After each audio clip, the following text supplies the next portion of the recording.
กับสวัสดีท่านผู้ชมวันนี้เรามาทำคลิปกันเหมือนเดิมนะครับท่านผู้ชมแบบนี้มีชื่อว่า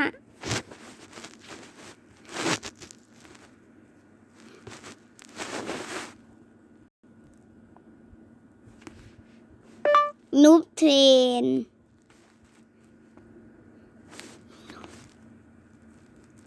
แบบนี้มีชื่อว่านูบเทรนนะครับท่านผู้ชมนูบเทรน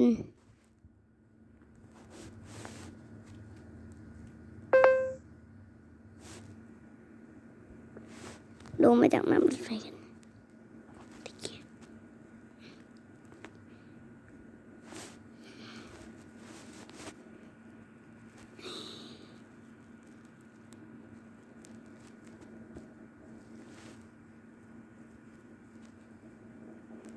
เดี๋ยวก่อนนูบเขียนไหนนะ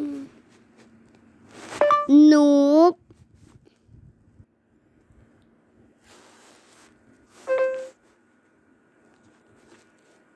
เอ็น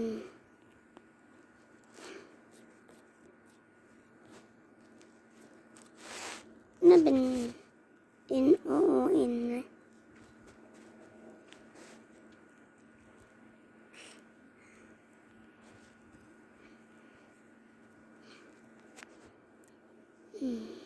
นี่ไงนกเป็นตัว B เหรอก็เดี๋ยวผมจะทำเป็นโลบอกไว้นะใน Google Play Store เลยนะ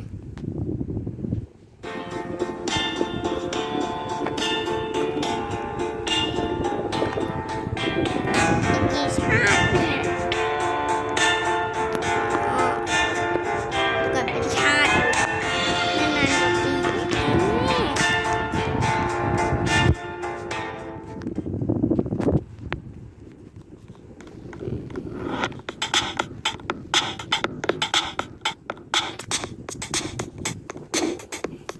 ปีให้พี่ซึ่งอย่าไปเกี่ยวอะไรกับตรงนี้เลยเกี่ยวแล้วหัวมันจะใหญ่นั่นน้ำมันจะใหญ่นกพัด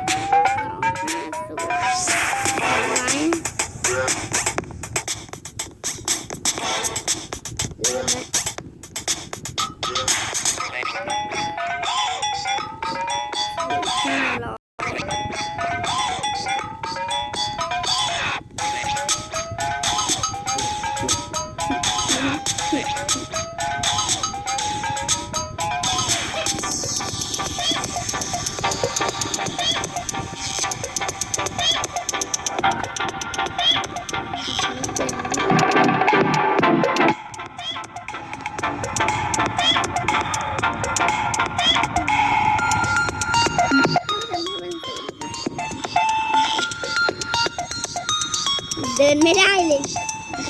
ยังกระโดดได้อยู่แต่เดินไม่ได้ออกเราไม่มีปุ่มกระโดดหนึ่งมีปุ่มกระโดดถ้าเป็นศูนย์นี่คือแบบ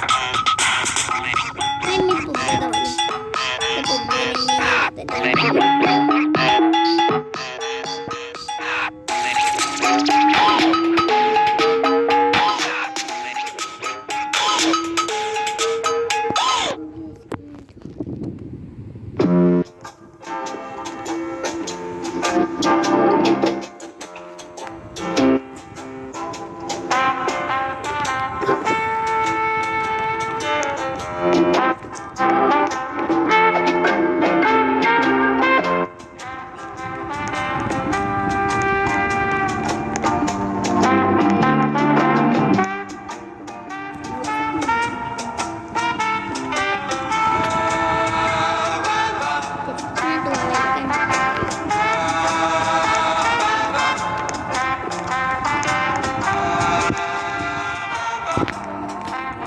นี่ก็อย่าลืมมา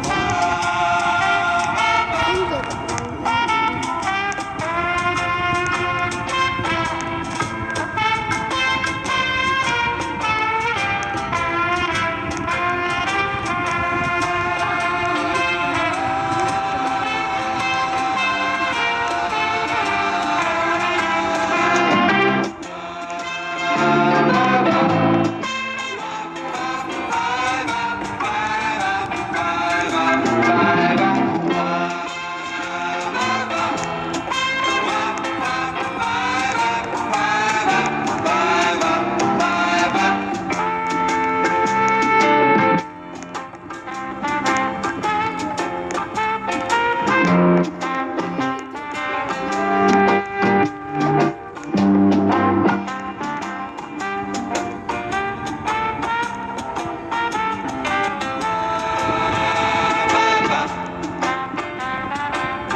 ลาไปก่อนบ๊ายบาย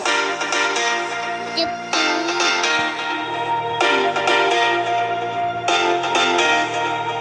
เอ้ยเบบี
แล้วก็ไฟล์เดนในฟังกินเนี่ยนะบ๊ายบายจุ๊บ